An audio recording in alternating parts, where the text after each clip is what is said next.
साताऱ्याच्या फलटणमध्ये उपजिल्हा रुग्णालयातल्या डॉक्टरची आत्महत्या, हातावर सुसाईड नोटमुळे खळबळ। पोलीस उपनिरीक्षकाने 4 वेळा बलात्कार केल्याचं चिठीमध्ये उल्लेख। मृत महिला डॉक्टरवर पोस्टमॉर्टम रिपोर्ट बदलण्यासाठी फलटणच्या खासदाराने दबाव टाकला। मृत डॉक्टरच्या आतेभावाचा आरोप, पोलीसही संशयाच्या घेऱ्यात।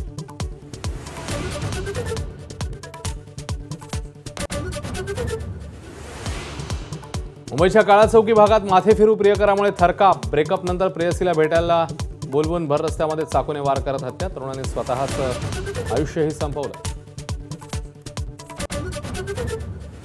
जतच्या राजाराम बापू साखर कारखान्याचं नाव अज्ञातांनी बदललं। वादानंतर राजे विजयसिंह डफळेंच्या नावाचा फलक अखेर हटवला।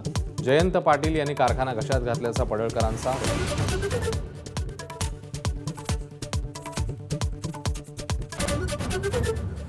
रवींद्र धंगेकरांच्या आरोपांच्या सत्रानंतर केंद्रीय राज्यमंत्री मुरलीधर मोहोळ यांनी घेतली मुख्यमंत्र्यांची भेट। धंगेकरांची तक्रार करण्यासाठी मुख्यमंत्र्यांची भेट घेतल्याची सूत्रांची माहिती।